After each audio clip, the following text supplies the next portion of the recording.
welcome everyone. Thank you for joining us. I am joining you from the East Coast in Canada. Trish is in the East Coast too, but Pauline is in Alberta. There is time difference between the three of us, as there is time difference between us and some of you in the audience. Thank you all for coming to talk about change management. Not just change management, but change management and how executives and change professionals should be making extremely fast decisions that match how fast change is happening around us. So today we are going to be talking not just about how change is fast, but how AI is changing how fast the decisions should be made and how fast the change is happening. We are going to be talking about another area that touches on change management, which is transformation. It's a word that we hear a lot. It's a word that probably our clients and our employers, if we are internal change professionals, have been talking about a lot, but it's becoming it's transforming from transformation into transformation fatigue. Everybody is rushing. Everybody is trying to evolve to the next stage of their growth and maturity as a company. We are going to talk about surveys and how, as change professionals, we have used them in the past. How much they have caused of a fatigue as well in the companies that we work with or the clients that we support. Today, I am joined by two amazing change professionals, Pauline and Trish. Pauline is a change leader and an ICF Master Certified Coach who helps executives and transformation teams move fast without losing the human touch, without losing that human, the people around them. She integrates coaching, neuroscience-informed change, and practical leadership micro moments to build trust, dignity, and psychological safety in complex systems. Trish is a transformation leader and an executive coach with over 25 years of experience helping senior leaders navigate complex organizational change, drawing on a strong consulting foundation developed at IBM. And she has led transformation initiatives across Canada, North America, and globally. Trish specializes in leadership and team coaching during major transformations, helping leaders build alignment, accelerate adoption, and achieve lasting results. In her practice, she combines strategic insight, practical interventions, and real-time employee sentiment data through Prompta AI. She also helps organizations turn change into measurable outcomes, and we will talk a lot about that. She's known for her empathy, her pragmatic approach, and she builds long-lasting and trusted relationships with the individuals that work with her to enable leaders and teams to thrive through change. Thank you both for joining me on this journey, and to the audience for joining us on this journey. And without any further ado, the term change comes in with a lot of drama. So let's decompose this drama and talk about how change has become different now that we have AI to enable this big practice. Would you like to kick us off, Pauline? Well, thank you, Maha, for that great opening. And if we think about the question about being what's changed in the last 5 years, or even if we go back over the last 20 years since I've been working in change, it gives us an ability to actually say we used to do everything manually. we used to have to do all of the conversations and to gather the data, and then we were always running behind time, compiling the data and listening to the voices and then being able to put forward the information. So this is not going to be a sales call on using tools that actually help things get better, right? I just want to preface that. What I want to say is that we didn't used to have to make decisions using data. And that often was a detriment to our change, and we couldn't adapt very quickly within that. And now what we can actually do is to actually hear what's kind of going on in the organization, hear the voices of our employees, and to actually, as a leader, to make change with decisions based on the data that's being presented right now. And that makes it much better. And so I really think that, sort of within transformation, that we have an opportunity to actually absorb change faster in our practices now. And quite honestly, Maha, I wouldn't want to go back to that old way of doing things. It was a lot harder. And I like having conversations with actual people and talking about what's happening right now. So that's really what's changed, is I like the people side of it up front right now. Yeah. Amazing. Trish, I could see the smile on your face when Pauline said, I don't want to go back to this ever again. Heaven's Tell sakes, us a little bit more. Heaven's sakes, no. So and it's interesting because I was thinking about, just the simple pulse check surveys we used to do would take us months, literally. Develop the questions, ask the questions, and then get in a room with sticky notes plastered all over the walls trying to figure out what people told us. That part I do not miss. The one observation I would make and this is happening now with our clients, is because the data is available so quickly, some executives, leadership teams are wanting to push change faster than people are capable to absorb it.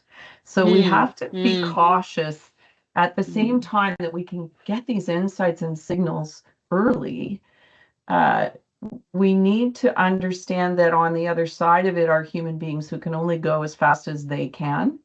And so we need to constantly remind the executives who are so jazzed about having all this information that they have to give people the time to breathe. Is one observation I would make. And the other, which I'm finding I love, is because we can put the information into a container that leaders and managers can access, we are elevating their ability to transform their organizations because they have the information on their desktop, on their phone, and they can refer to it often. So they are able to internalize the things that people are excited about within a transformation and the things that are scaring them. So I would say those are two big observations I've made over the last number of years. Just noting there, Trish, if I can just say that, the real work's really in protecting that trust, the dignity even of your employees, and also 100%. The psychological safety, right? Yeah. So it's and making sure that. Yeah, it's fascinating. I would like to circle back to something you just said, Trish, about the ton of data and how this ton of data makes the leaders so jazzed about it, and they try to add more change or make the change go faster, forgetting the human elements. So how do you balance that? How do you balance, we can make better decisions now because we have all of this data, but at the same time, we need to be conscious and cognizant of the people who are working with us. And I would like to ask both of you, in your experience, how to balance something like this. Till I answer. I would simply say,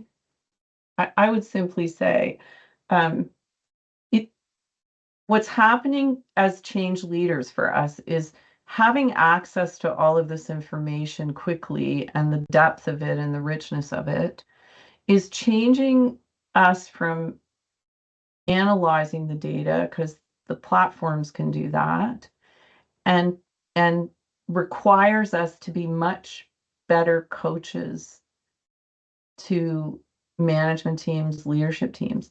And the thing AI can't do for them or for us is add judgment and an understanding of how much humans can take.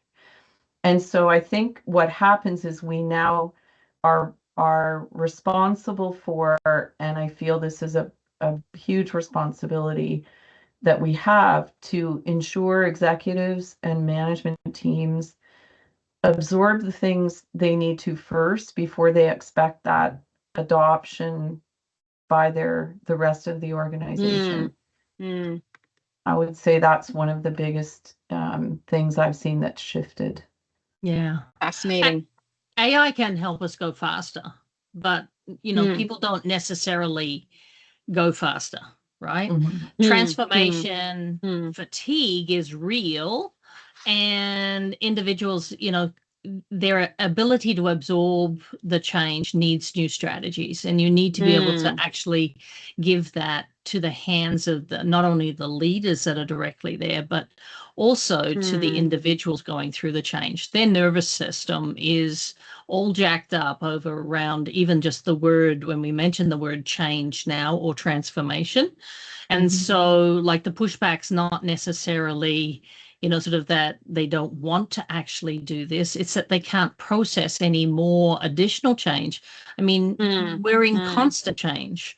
I think that overload is that baseline. And if it is a baseline, you get compliance, right? It's just the minimum standard we're expecting of individuals. And so that's not expecting folks to actually give the commitment towards the change. And you're so right, Daria, sort of like the saturation point is something that we need to be observing. And so there's many different techniques that we can use to actually bring that to light. I'm just wondering if our next slide actually. I was just going to say that. I was just, yes. What a lovely lead in, Pauline. Thank you. Let me get that going. There we go. Yes. Can you tell us a little bit more about, because I see these two boxes on the screen, and I think old model, AI enabled change. These are a lot of buzzwords. Can you decode this for us, or debunk the myths for us about these things? Well, traditional change, we all remember it. There's Yes. a lag in our ability to process it. You build the survey, you negotiate to deploy it, you collect the data, you analyze it, and then you update your plans. By the time you act, the moment's passed, right? The AI-enabled shift gives us the ability to actually do, not more surveys. It's quicker access to those signals, which is what's happening now, so that the leaders can respond with clarity rather than, sort of those assumptions. And often, when we make decisions on assumptions, it means that the leaders are actually changing the way that the project team's enabling the project, right? And so it's slowing the process down, because we're actually doing a backtrack constantly. But if they're able to do information with the leadership, sort of decisions that they have at their hands, it gives them a chance to actually, move faster in their decision making. And if I talk to most project teams now, Maha and Trish, sort of they will say that the biggest delay is in the decisions that are coming back from the top. They're waiting on this decision. They're waiting on this prioritized option, right? So if they're able to make these decisions earlier, based on the information the teams themselves aren't forced to go into that Yeah. backtracking mode. They can be proactive. We can intervene. And, we're going to talk about a project that I did just recently, sort of, we can build the roadmap with the plan in place and to be able to adapt and be agile about what it is that we're actually implementing. Build in the downtime, build in the pieces where they actually can have some absorption time, right? So it's a good opportunity for us to see it. But I know that Trisha's nodding her head there. I'm pretty sure that she has something to add. Oh, you're on mute. You're on mute, Trish. Apologize. I am a head nodder, so I'll try to I'll try to slow down that. Everything Pauline said, plus in the past, we used to make a lot of assumptions because we didn't have all of the information we needed. We didn't have the signals and the insights.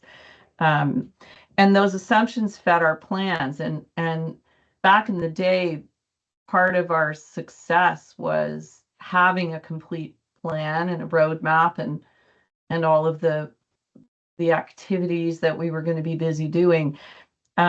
What's happening now with AI-enabled change is we can start with a plan, that's fine. We'd rather start with a plan based on an initial assessment of how people are feeling and what's going on for them and how they're feeling about the change. And this happened with a client for me last year. The CEO just had an instinct that she didn't have the right plans. This company was being acquired, and she had to land these brave souls into a new organization. And so she asked us to come and help. And after we had done the initial sentiment analysis and understood the signals, she realized that over half the plan they had was misguided.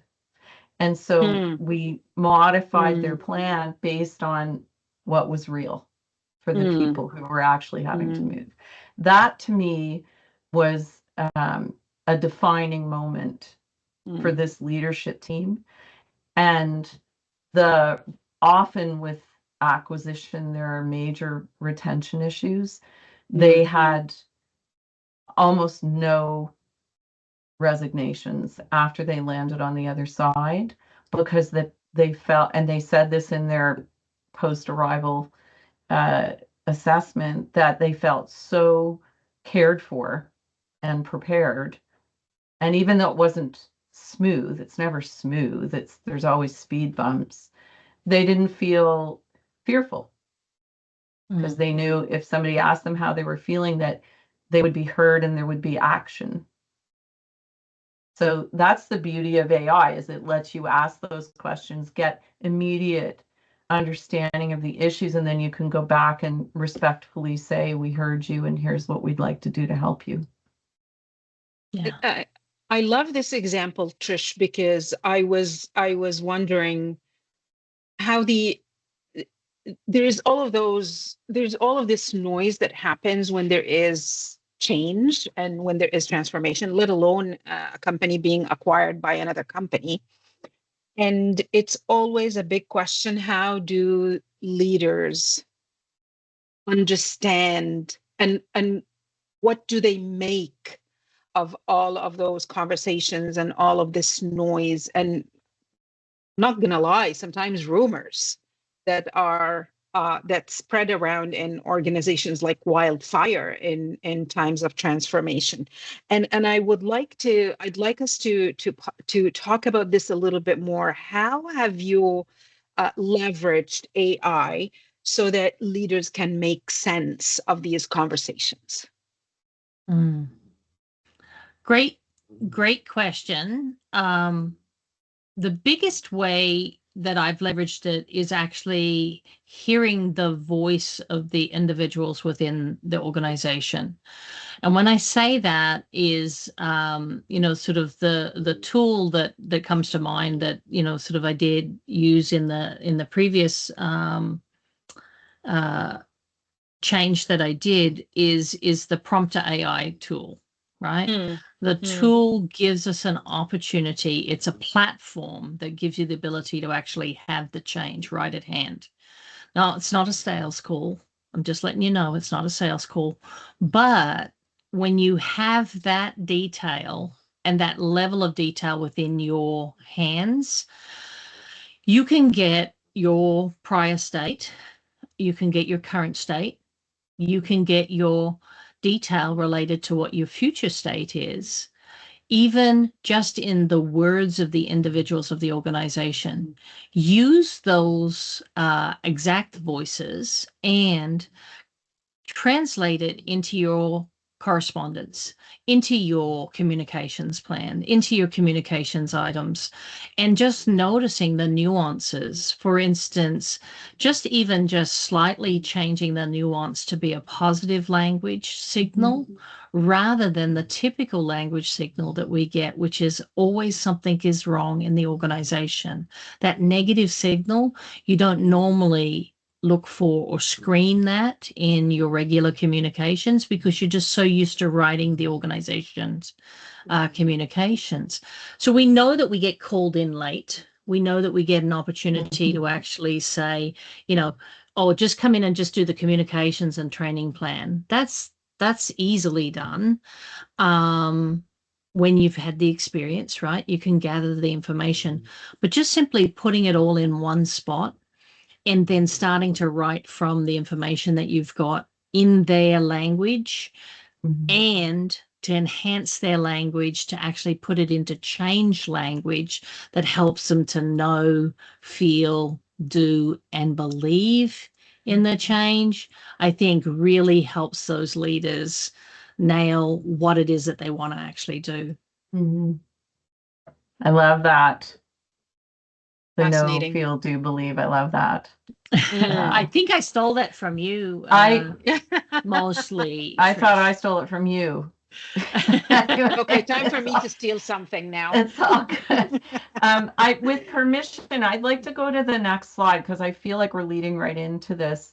And yes, this is oh no, it's not that one. Where is it? Yeah, this is the one I wanted to show. So Pauline, you're touching on this. And one of the things that certain AI platforms can give you are signals instead of just sentiment. So example of sentiment, I'm frustrated by this change, versus a signal, I'm frustrated because I don't understand how this change is going to affect my customers. I don't understand the difference between the way I do it now and the way you want me to do it after we go live. And this is a critically important point for leaders, because in the earlier days when we were using AI platforms to help leaders understand quickly, here's how your people are feeling. It didn't give them enough information. Most executives are trained and have the experience to receive a problem, solve the problem, right? Move on. And so when I went to executives and said, this is the sentiment of different employee groups, and, we segmented them based on lots of things, tenure, where they live in the organization. Oftentimes the leaders I could see them visibly becoming uncomfortable. The reverse is now true. When I show them on the platform, people are frustrated because they don't understand how the new moments of truth are going to go with their clients in this new world that they have to live in. And that, for an executive, is a problem that they can go away and solve. Right? So, and by the way, also helps them understand that when they say, yes, we've got this new CRM implementation, we're really excited about it, and the board's excited, and everybody in the C-suite is excited. Those people are so far away from the moments of truth on a daily basis within their company company and Fascinating. how this is going to affect their customers. That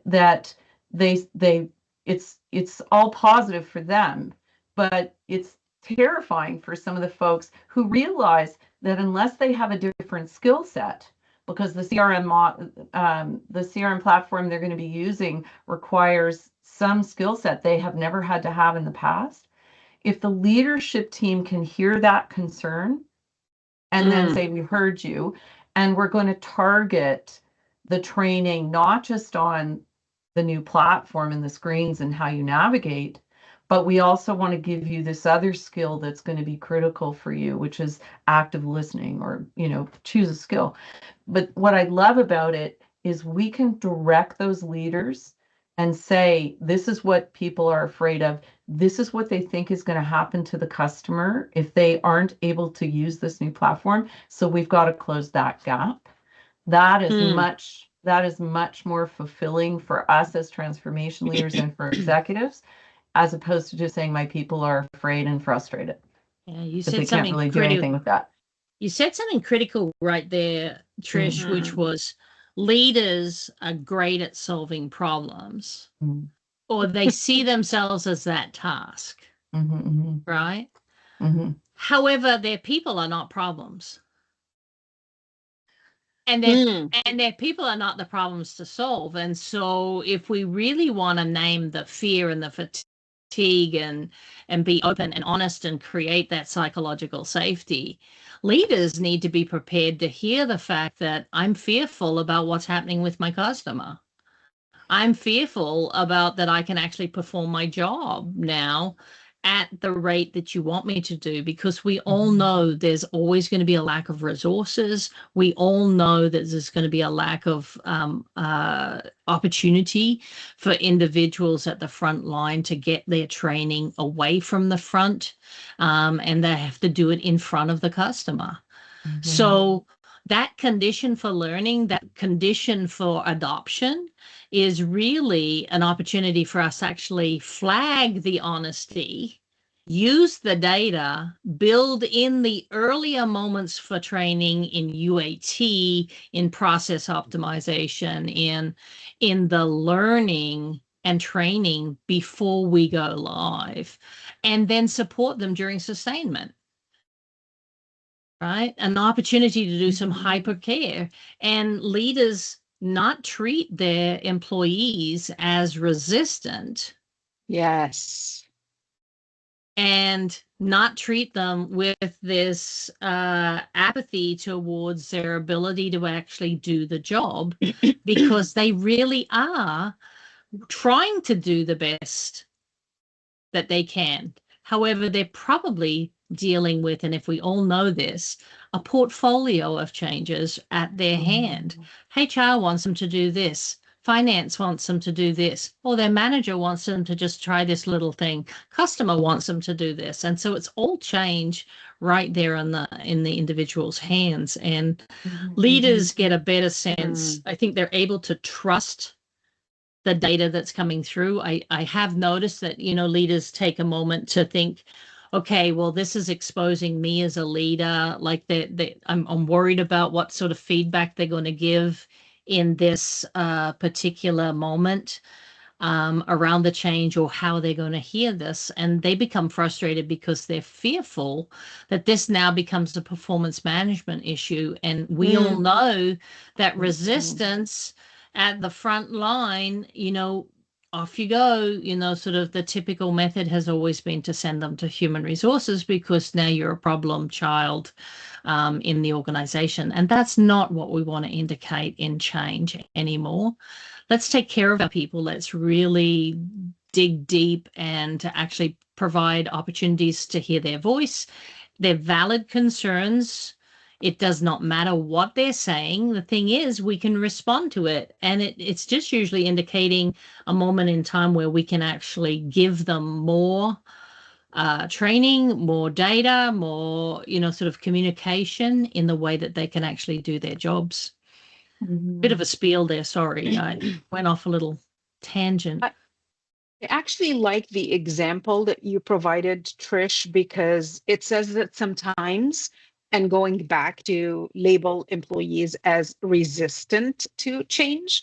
Sometimes the problem is simply that they are worried about the customer, or they are worried about like results, or they are worried about something that is easily solutioned. We can easily go and help them solution for this and alleviate that worry. And in that case, they will not be labeled as resistors. I would like to go back one slide and ask the two of you a quick question. What do people expect when we are talking about AI-enabled change?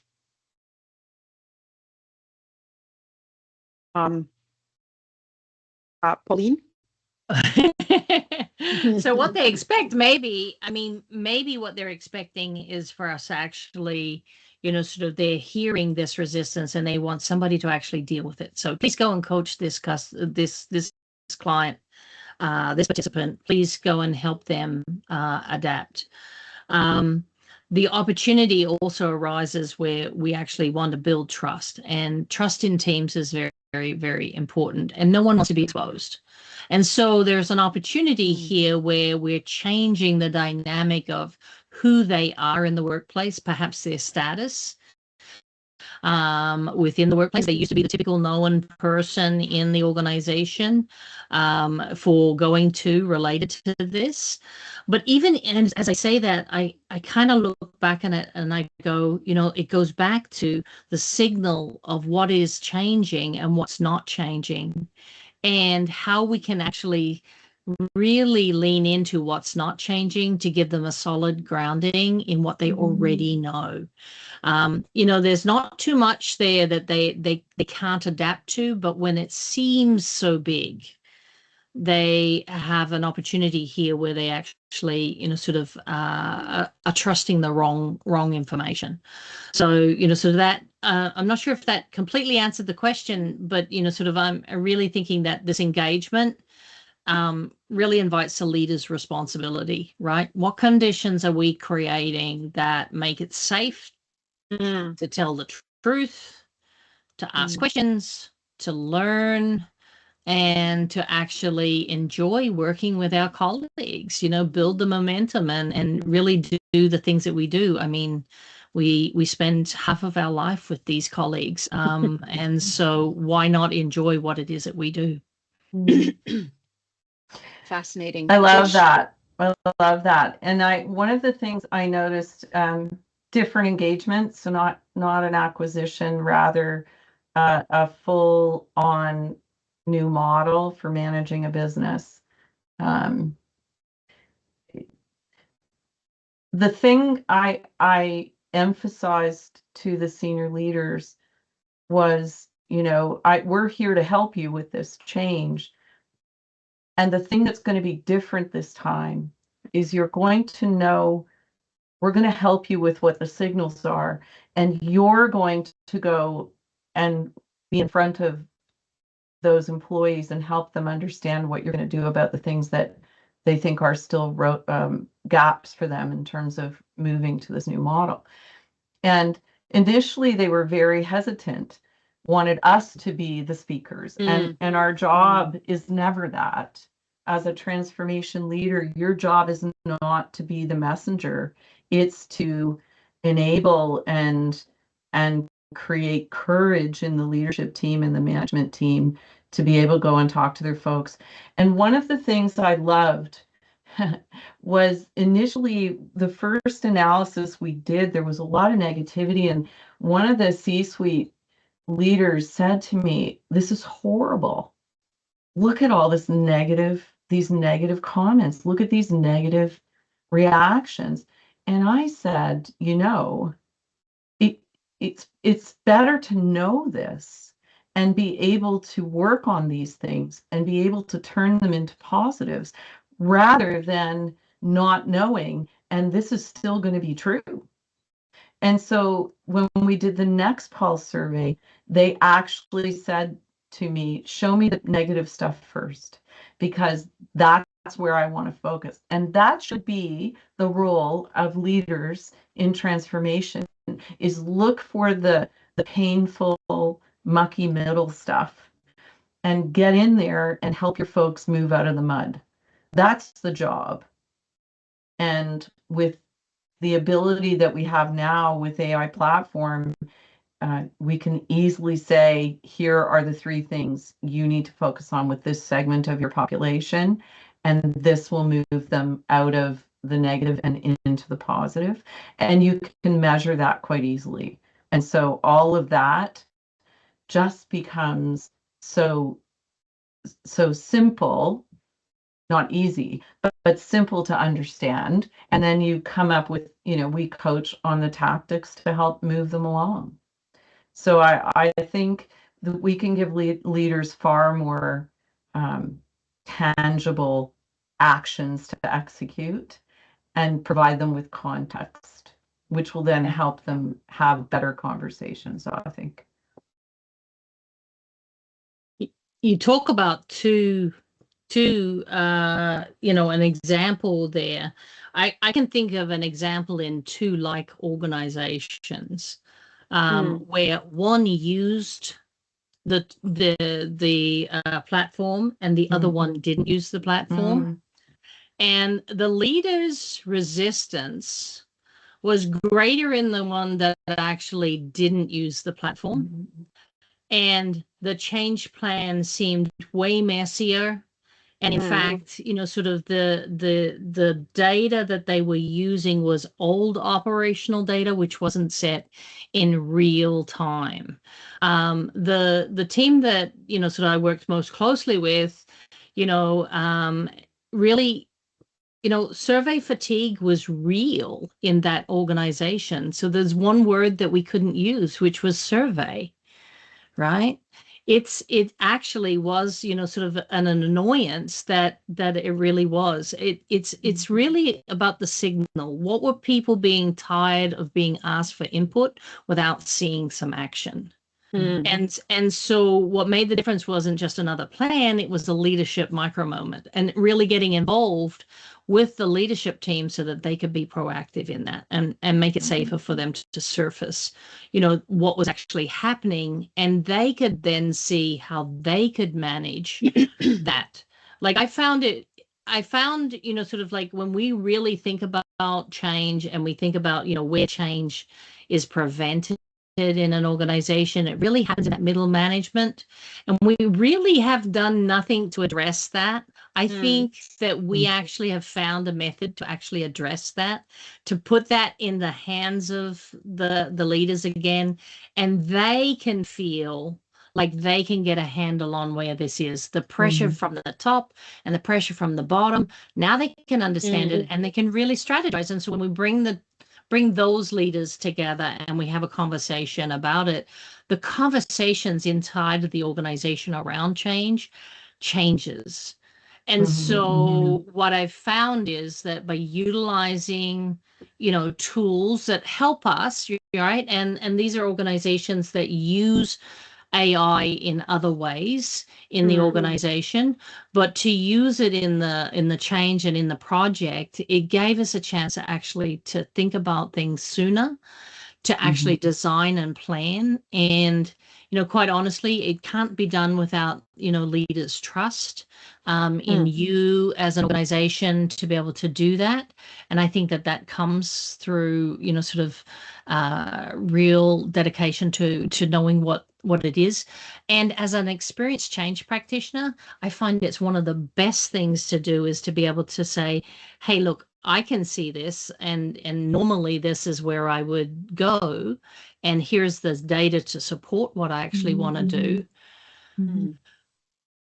But my young BA, who's never done change before, has no idea what I'm reading, and now I've actually got something that I can show them in real time, and now they can apply what it is that they've learned from their university and or on the job, and they're able to apply that, right? So it gives not only, I think, for the change practitioner an opportunity to actually look at changing. AI gives the ability to actually get clear and to get more concise, but it gives us the ability to actually help folks see the data in a different way.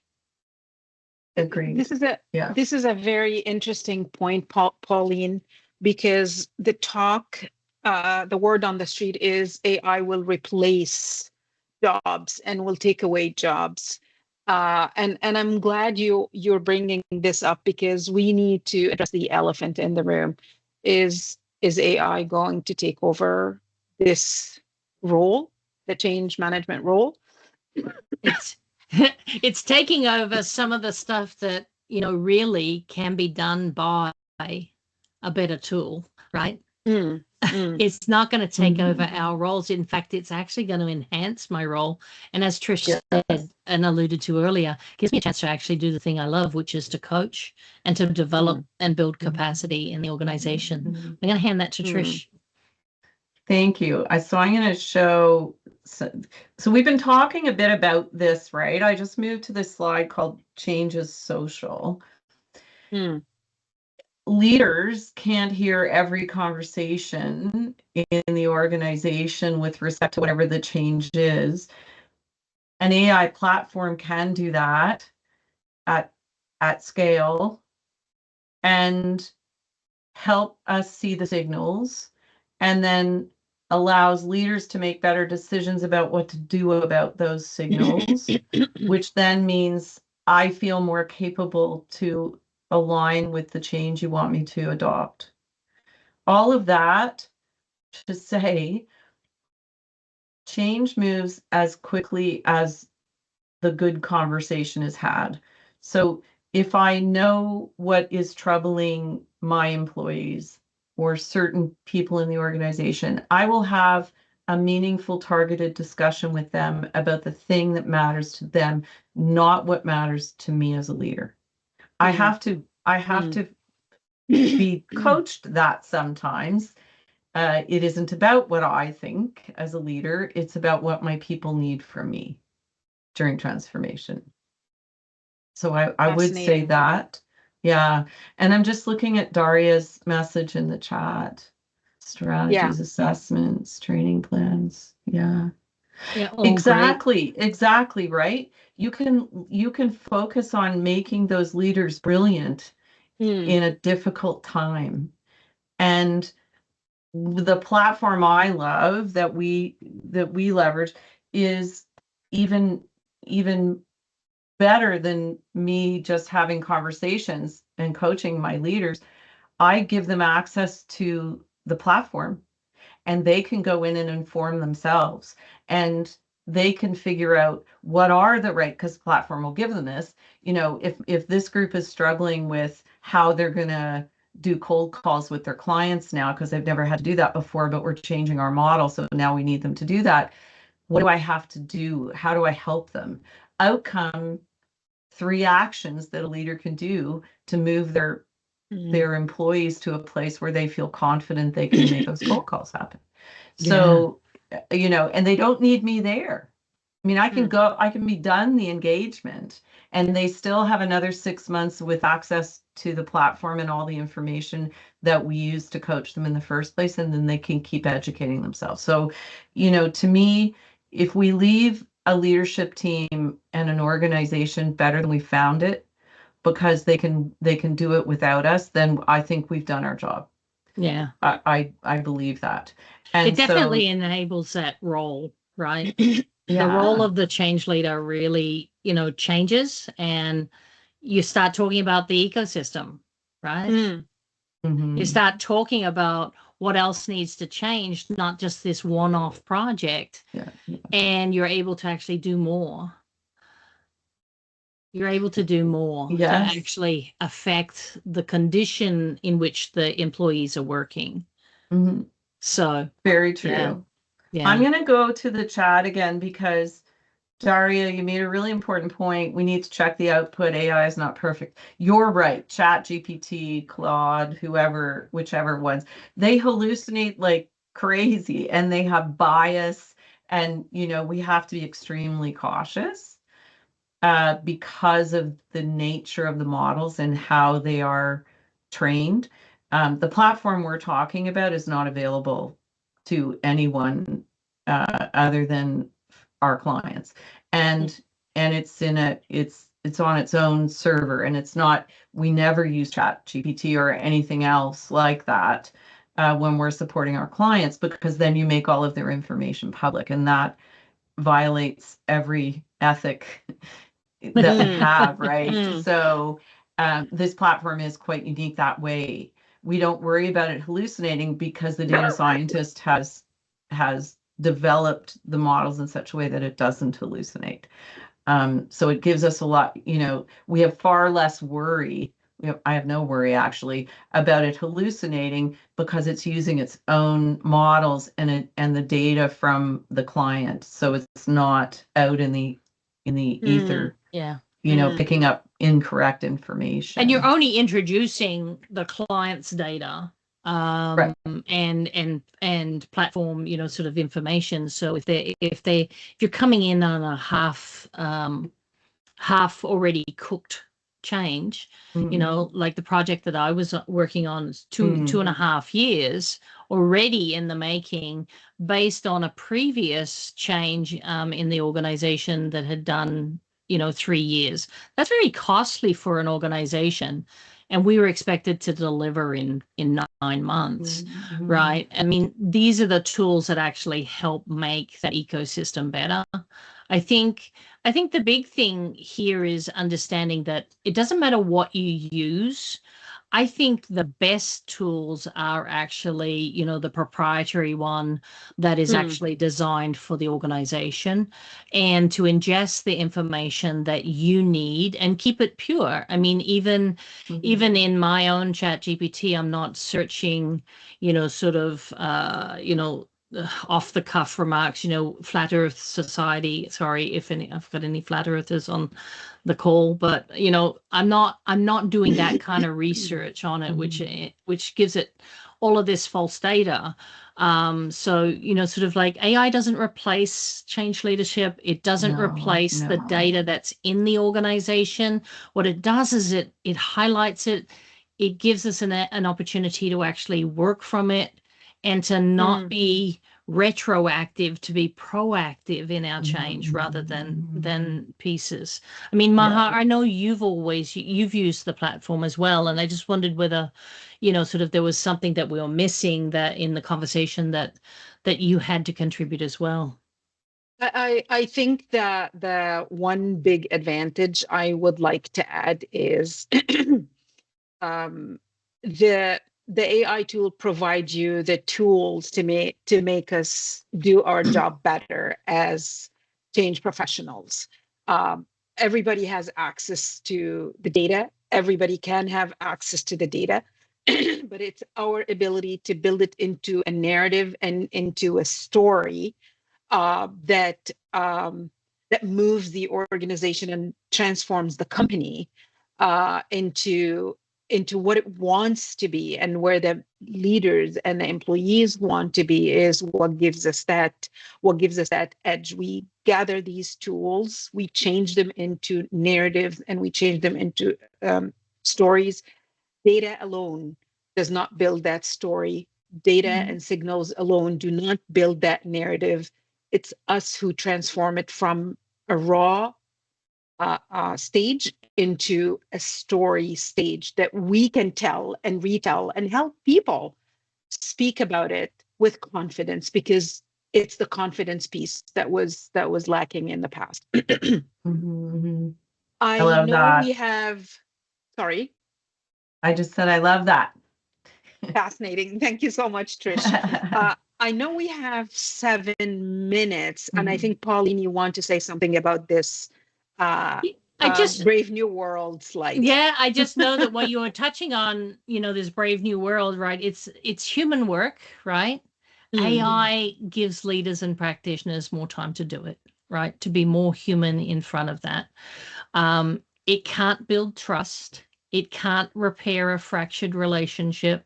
It can't model humility. It can't create psychological safety, right? These are the things that you need to do to protect and to actually create clarity and agency. So, whilst it's really happening at speed, it giving us an opportunity to do clarity and care, help people to feel seen and heard. One of the big differences between engagement surveys and sort of the tools that we're using is engagement surveys nobody sees anything happening in between.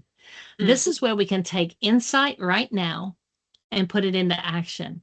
It builds trust for everybody because they can actually see something happening around it.